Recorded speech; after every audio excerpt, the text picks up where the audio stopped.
तो एक बार फिर से आपका स्वागत है आशीष मल्टी एजुकेशन में। दोस्तों, इस वीडियो में हम बात करने वाले हैं कि VDRL जो एक STD डिसीज होता है, सेक्सुअल ट्रांसमिटेड डिसीज होता है, तो ये एक तरह का उसका प्रकार होता है।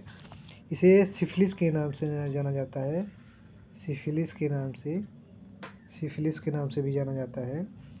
तो VDRL disease research laboratory test होता है, यानी VDRL इसी को सिफिलिस भी बोला जाता है, और हिंदी में यौन रोग अनुसंधान प्रयोगशाला बोलते हैं। इसमें लिखा है this test was named after venereal disease research laboratory test, है ना, laboratory New York where the test was developed. यानी इस टेस्ट का नाम venereal disease research laboratory New York में के नाम पर रखा गया है, न्यूयॉर्क एक सिटी है जो कि USA में पड़ता है, जहाँ यह टेस्ट विकसित किया गया था। ठीक है, ये एक फोकुलेशन टेस्ट है। फोकुलेशन का मतलब जिसमें एयर बबल बनते हैं, जिसमें से क्लम्पिंग बनता है, वह होते हैं फोकुलेशन टेस्ट होते हैं, जो डिटेक्ट करता है प्रेजेंस ऑफ एंटीबॉडी, जो कहाँ प्रेजेंट होती है, जो शरीर में, किसके खिलाफ, बैक्टीरिया के खिलाफ। कौन से बैक्टीरिया? ट्रैपेनिमा पैलिडियम, जो कि ग्राम नेगेटिव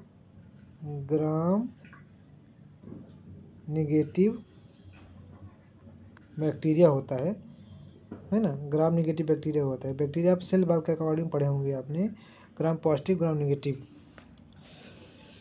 ये फोकुलेशन आपने पढ़ लिया है ना।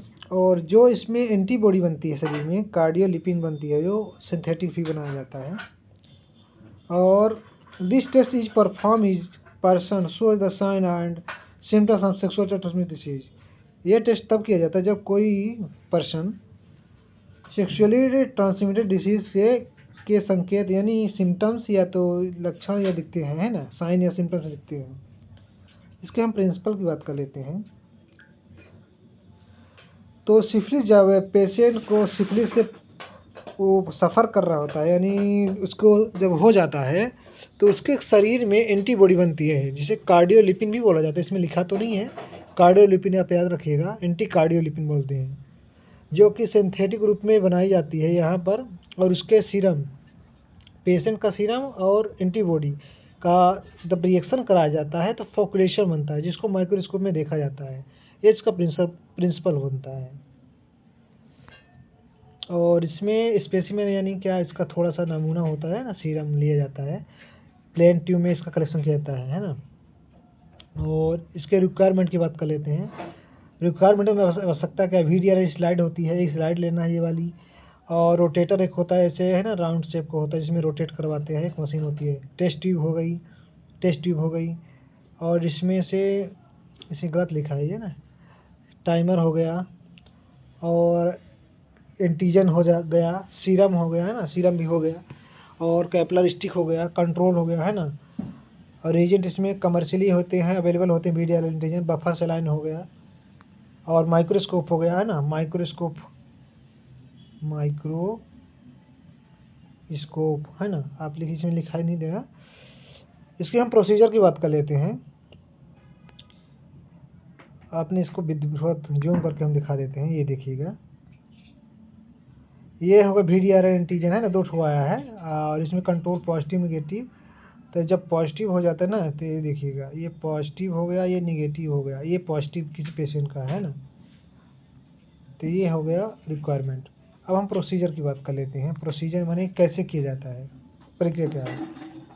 Take VDRL slide and put 1 drop serum. एक VDRL स्लाइड लेते हैं, एक ऐसा स्लाइड लेते हैं, और उसमें 1 ड्रॉप क्या डालते हैं, सीरम डालते हैं। सीरम कहाँ से निकलता है? पेशेंट जो होता है उसके ब्लड के द्वारा हम सेपरेट करते हैं, सेंट्रीफ्यूज मशीन के द्वारा। रिक्वायरमेंट में सेंट्रीफ्यूज भी लिख लीजिए, है ना, सेंट्रीफ्यूज। और मेरी आवाज़ को ध्यान रखिएगा, मैं, है ना। ना put the 1 drop of VDRL antigen. फिर VDRL एंटीजन जो होता है, ये एंटीजन, इसको इसमें डाला जाता है। फिर कैपलर स्टिक से, यानी वीक मिक्स से अच्छे से मिलाया जाता है एक स्टिक के माध्यम से, और 4 मिनट के लिए।